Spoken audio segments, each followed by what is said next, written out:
Welcome to our first premiere event at JCSU for our Crisis and Compassion documentary.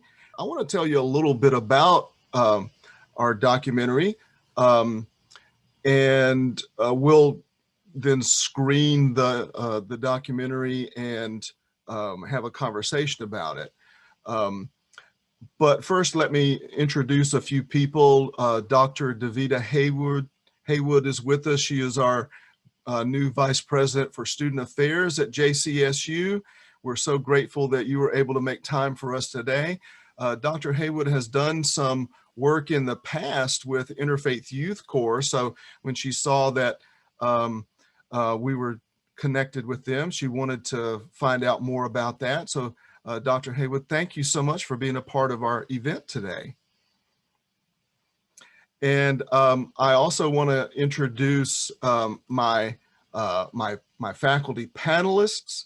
Dr. LaSonia Townsend is Assistant Professor of Social Work and the Bachelor of Social Work Liaison for Johnson C. Smith University's School of Social Work and Metropolitan College of Professional Studies. She's a member of and the advisor for the Johnson C. Smith chapter of the North American Association of Christians in Social Work. She's a member of the National Council of Negro Women and the National Association of Black Social Workers. And Dr. Townsend and I joined the JCSU faculty at the same time about 7 years ago. And I was telling her how much I appreciated just she and I were new at the same time. It was a bunch of people at this event, and as an introvert, I was kind of terrified. And I was glad just to have somebody to talk with at that event that was also new. And I've always appreciated Dr. Townsend because of that. Thank you, Dr. Townsend, for being a part of this today. Thank you for having me. Dr. Mario Bahena Uriostegui is Chair of the Languages and Literatures Department and Associate Professor of Spanish in JCSU's College of Arts and Letters. And he also serves currently as President of our Faculty Senate and as the Faculty Advisor for the Junior Journal, which is a publication dedicated to the best examples of JCSU student research. And Mario is one of the first people I met at JCSU because my first office was just across from his in the basement of the Newsome Humanities building. And I always came to appreciate and admire his care and advocacy for our students and for his fellow faculty colleagues, which I think is what led him to the Faculty Senate. And so Mario, thank you for being a part of our event today. Thank you for having me. And my student interns are Exodus Moon, who's here with us today, and also Ianla Parsonlaw. Exodus is a senior in communication arts, and so he's on his way towards graduation. We're so thankful for him. Ianla is majoring in interdisciplinary studies. She hasn't been able to join us yet, but Exodus, we're so glad that you're here today. Thank you for being a part of this. Thank you for having me. It's a pleasure. And I want to introduce the Reverend LaDane McLeese Pulaski, Executive Director of the Mecklenburg Metropolitan Interfaith Network, known around the city as MECMEN. And we were just talking before we got started that she's just been Executive Director there for a little over a year. So she came in right before the pandemic started and came by my office one day, and we talked about possible collaborations. Little did we know where that would end up. So LaDane, thank you so much for being here with us today. I'm excited to be here. And I'll give her a chance to talk a little bit about MECMEN in a little while. Also, I want to recognize Dr. Suzanne Watts Henderson, Dean of Belk Chapel and Chair of the Department of Philosophy and Religion and Professor of Religion at Queen's University. She is the founder and director of Bridge Builders Charlotte and has been a tremendous partner and collaborator over the last few years. Suzanne, thank you for being here today. Thanks for having me, Dr. Mobley, and boy, what a joy it is to be with you all. I have seen the documentary that you're going to screen, and you are in for a treat. I can't tell you what a pleasure it has been to work with our JCSU team and our MECMIN partner in this example of bridge building and the storytelling around bridge building in our community. Thanks for the privilege of working with your team. Thanks for the great work, Dr. Mobley, that you and X and Ianla have done on this exciting series. And thanks for welcoming me today. Well, it's quite a pleasure. And you know, Bridge Builders was Suzanne's brainchild, and it was Johnson C. Smith in Queens and Central Piedmont Community College and Wingate and Davidson and UNCC. And she said, we want to fund you to do projects where you connect your campus with two faith communities at least, and then a local nonprofit, and do some kind of response to the pandemic. And people came up with really creative ideas, but I thought somebody needs to tell these stories. And I had no idea how to make a documentary, but I said, somebody needs to record what it is that is motivating these people to do what they're doing. And so we set out to do it, and she gave us permission to do that.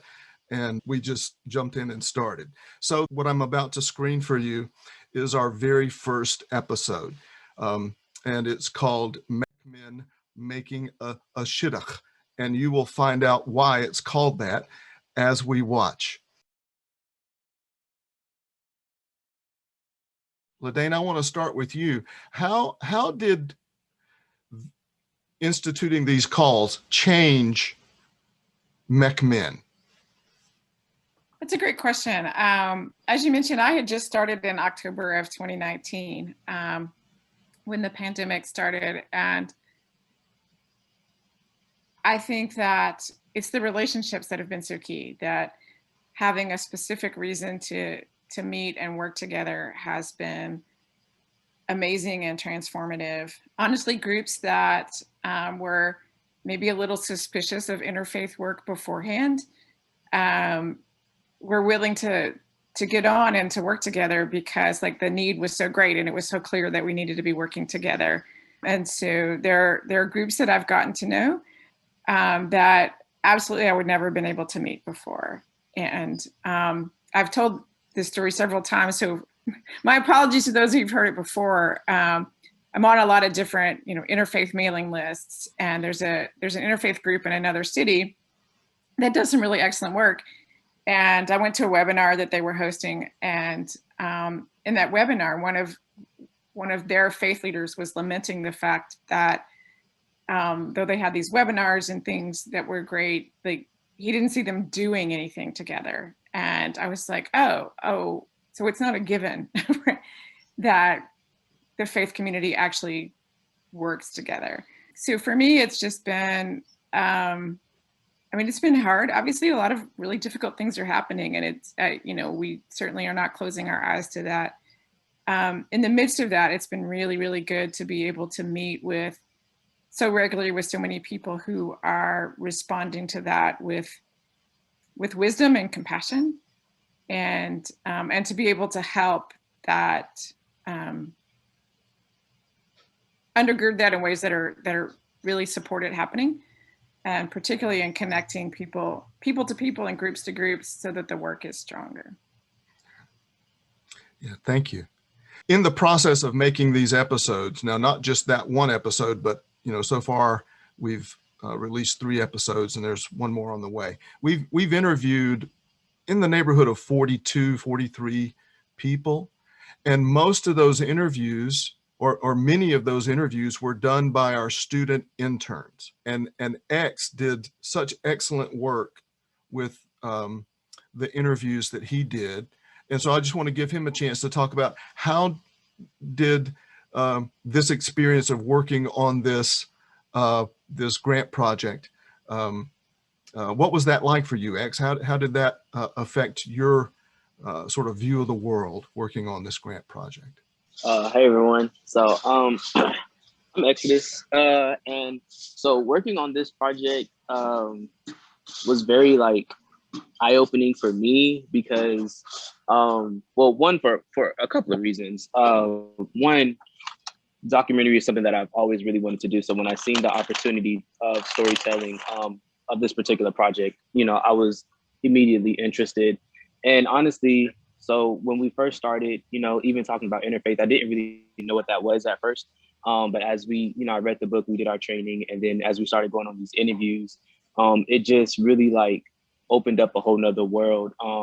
One, into like how people who like aren't typically connected or probably wouldn't have been connected before this pandemic like all came together, but secondly, like how everybody's common goal was to serve. And I think that was just very like enlightening and motivating for me, and like how I go about like my daily life.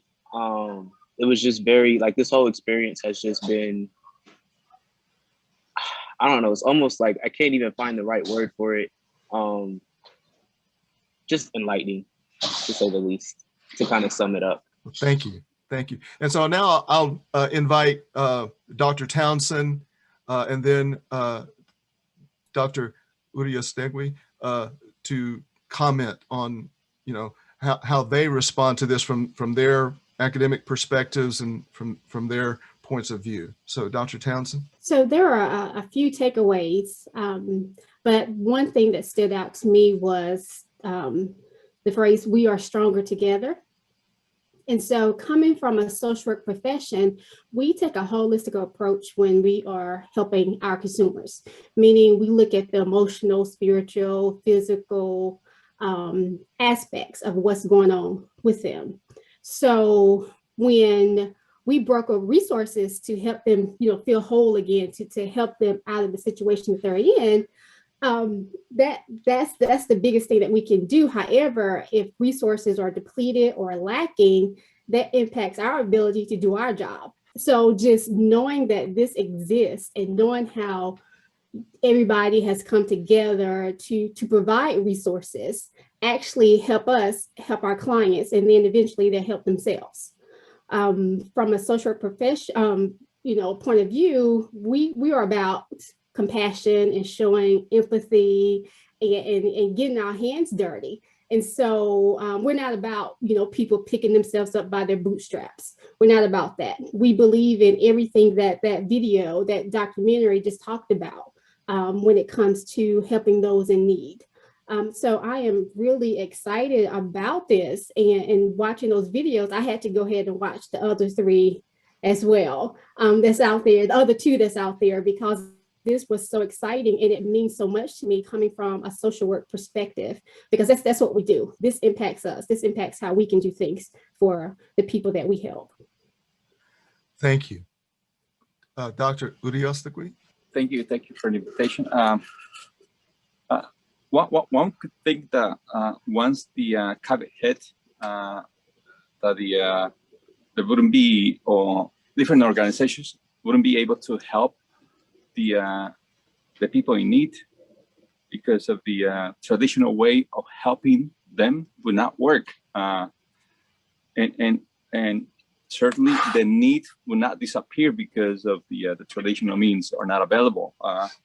On the contrary, it would certainly increase. And it's interesting because, yes, even us professors had to reinvent ourselves, our classes, in these new circumstances.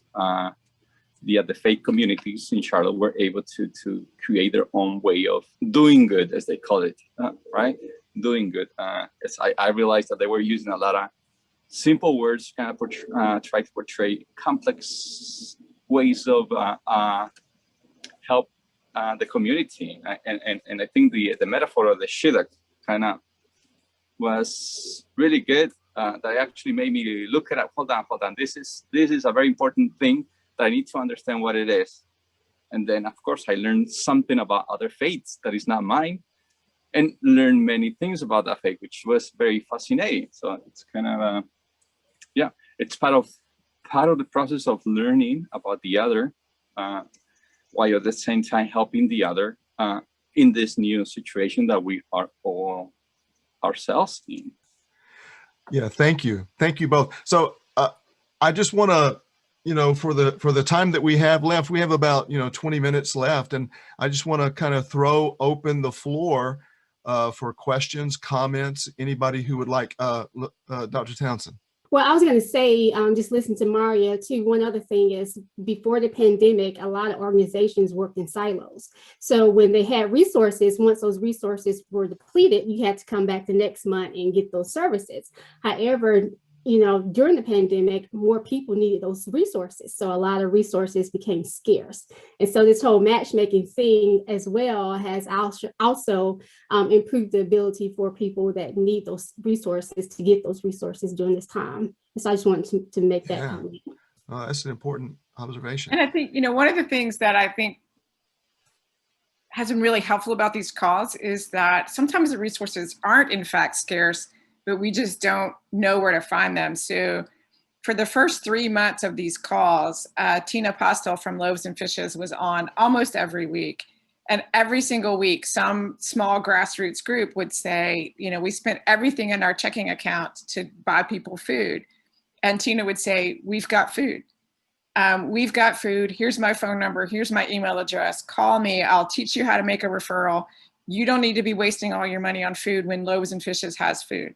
So part of what's been really good to watch is that sometimes the resources are actually there, but if you don't know how to if you don't know how to access them, it's as good as them not being there. So a lot of what's happened on the calls is people figuring out, oh, I can get this from this group, I can get this from that group. We can focus on this because other people are doing these other things. Can I just go ahead and make a quick comment? Yes, please. Dr. Mobley, I first wanted to congratulate you and your team for this excellent work and for showcasing it, because on a personal level, this means so many different things. I was pleasantly surprised. Well, I was delighted to see someone from the Gurdwara of Charlotte, because that's one of the faiths that I live with. And I think, like Mario said, the metaphor of the shidduch, if I said that right, is so beautifully represented here. Truly creating communities and bringing people together and doing things so we're not reaching out to students and people of the community in isolation, but truly doing something together. And I can't wait to see where you go with this. So congratulations on an excellent project. Thank you so much, Dr. Coley. I was just going to echo the same sentiment. First off, I went off a video because I felt like I wanted to be at the movies, like when the lights go down, so I can see it and really enjoy it. But I was transported back to graduate school and my time at Ohio State University, where in the city of Columbus, there was some energy around interfaith connectedness. And as I mentioned to Dr. Mobley, during my time there when I oversaw the Multicultural Center, we did have an interfaith youth council for our students. And then there was very much like I saw in this documentary, the coming together of different faiths and spiritual journeys and walks to try to empower and encourage our students. So this is like, it's well done, and it's much needed, the dialogue, particularly during this moment in our lives. And so Dr. Mobley and I will be meeting next week because from where I sit at the institution, spiritual life and spiritual identity, I think, is one of many ways that students can transform themselves while they are in college. So I hope there will be more to come, and opportunities when we are able to gather again safely to have some of you here on campus. But just well done. Now I'm going to transfer from Columbus and come back to Charlotte. But you took me back. And you took me back. I'm looking over at my bookcase because I have my copy of Acts of Faith, a text that was assigned during my graduate study. So I appreciate it. Thank you so much. I just wanted to chime in. So one thing, I don't want to say a positive thing that's come out of COVID, but in a way it has been, is as we've seen these nonprofits coming together and these resources coming together, and it has also made people, especially in my surrounding community, I'm in Concord, and so it's a little bit smaller, but it's made people more aware of people who are in need and not having access and what they can do to help. And so I'm Catholic, and one of the things for the students who are about to make their confirmation is they have to do a project. And this year they focused on doing acts of service. And most of the students that I saw going out were, you know, hey, we have an opportunity to go, we call it stuff backpacks, do backpacks for, and this is a program that they actually would drop the backpacks off at high schools, middle schools, and elementary schools. And the kids just pick up the backpack and go home. And what's in that backpack is food for them, because they are, you know, they're food insecure. And this is how we get them food. And I saw a lot of communities coming together, and the conversations that were being had within not only the faith, but how do we maintain these connections to continue to care for our community? The revamp of the idea was that I'm caring for my community, not just for my church, but I'm extending out and going into my community. And these people are a part of my community and a part of my faith and a part of my church, even if we are all different religions. And it was very, it was very heartwarming in a way. But I also saw that they were aware of, for as many backpacks as we used to be filling, we needed to triple that or quadruple that, because a lot of them were not reaching out or saying, hey, I'm having this issue. And they became painful aware. And I saw a lot of the local area step up and really kind of take hold. And it was, it's like, as I said, it's, you don't want to say a good thing that came out of COVID, but it was a positive thing that came out of COVID. And these high schoolers are now a little bit more aware. And you see them dedicating their time and some of them money and effort in terms of, I'm going to go make sure we have extra fruit to be able to put in these backpacks and stuff for these children. And I thought that was really awesome. So we see it happening on multiple levels, but the conversations in terms of their beliefs and opening up that conversation and almost eliminating that break in between religions was really awesome, as well as they were starting to connect on another level. Thank you, Dr. D. Yeah, and just to follow up on that, one of the original motivations that I had for wanting to do this documentary was, number one, whenever I see stuff in the media about people doing benevolent acts, right? You usually get a good amount of information about what they're doing, but you don't always get the information about why. You don't hear them talking about what it is that motivates them to do what they do. And so I wanted to give people a chance to talk about their motivating values, their beliefs, their spirituality, their, what led them to their ethical perspective that motivated them to do what they do. So I wanted to give people a chance to talk about that. And also, especially over the last several years, there's been a huge discourse, and it's real, the discourse of conflict in our culture, right? Culture war, right?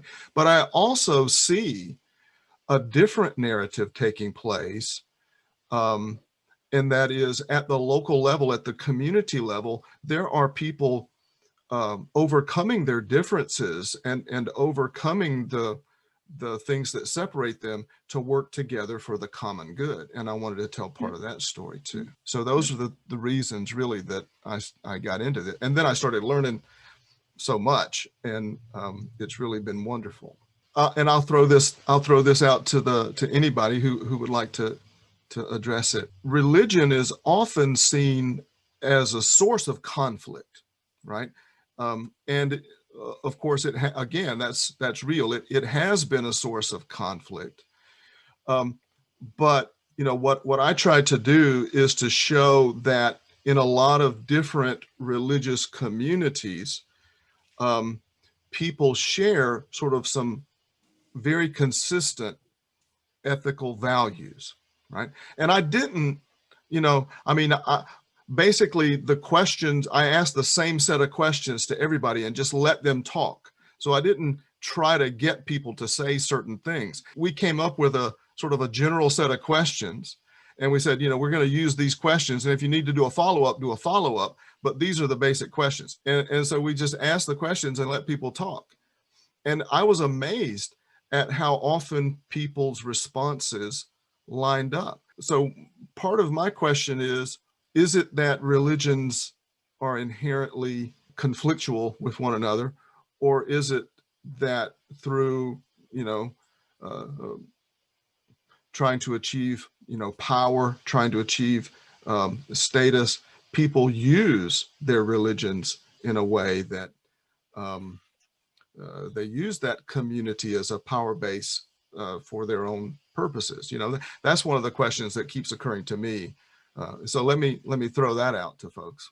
I'm not sure if it's going to answer your question or not, but it was just something like kind of a conclusion that I had came to, because I had kind of thought about that as well.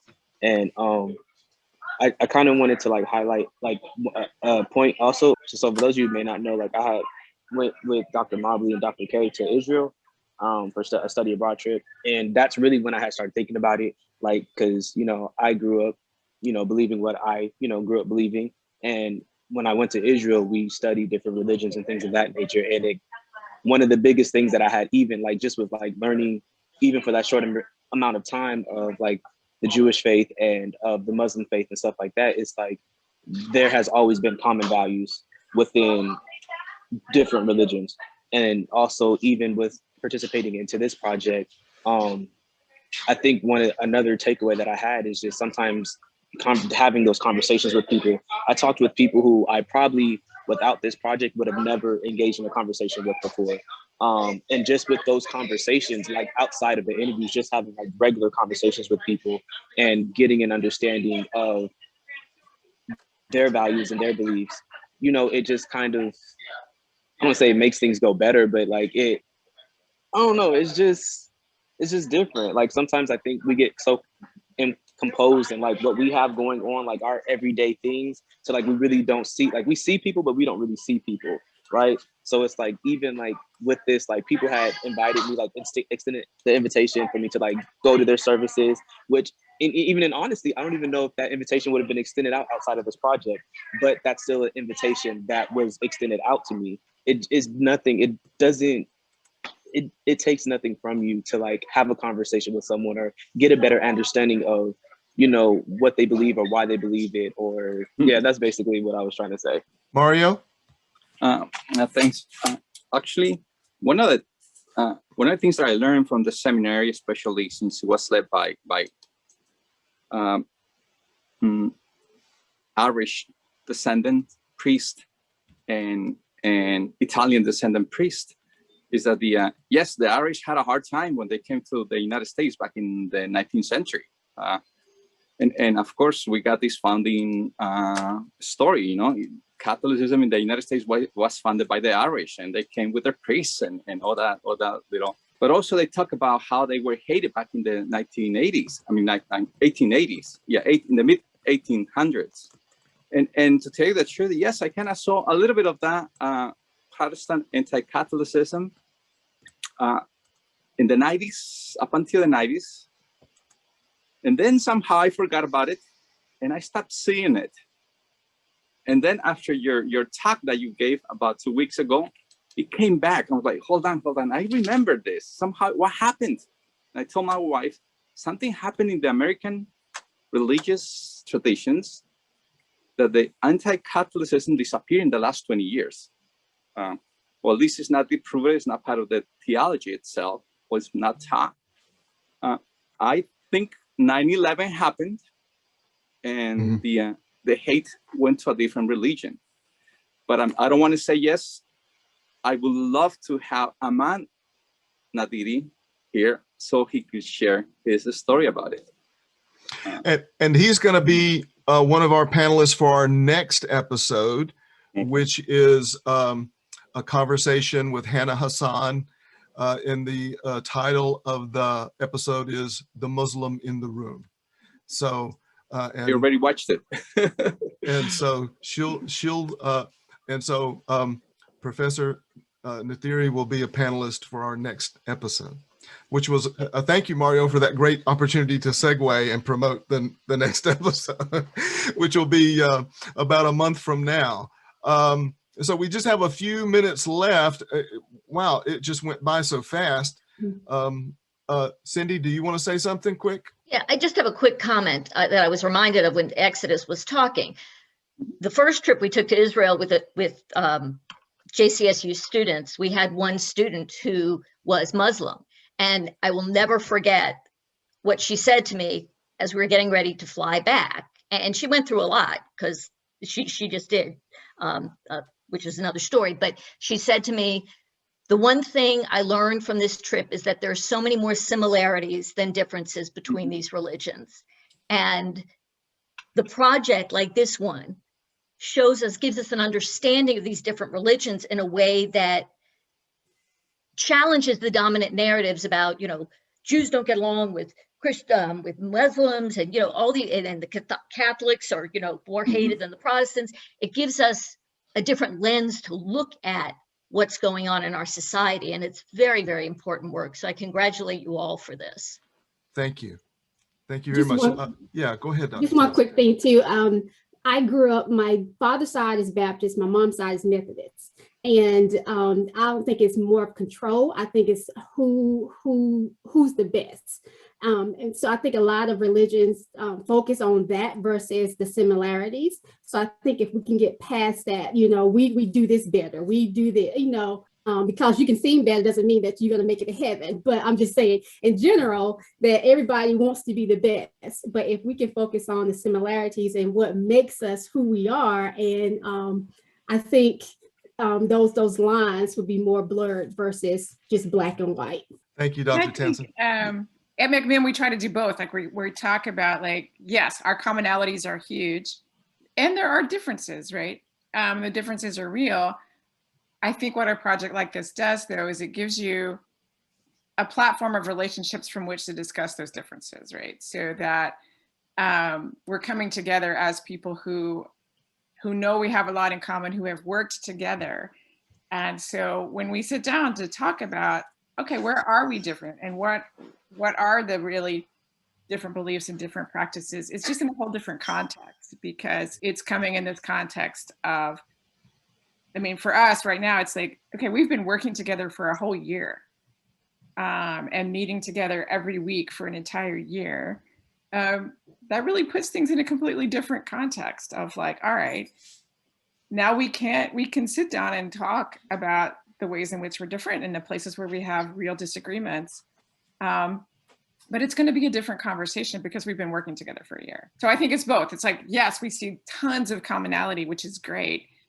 And we have a platform to talk about our differences and disagreements that I feel like it will go differently because we've worked together for a year.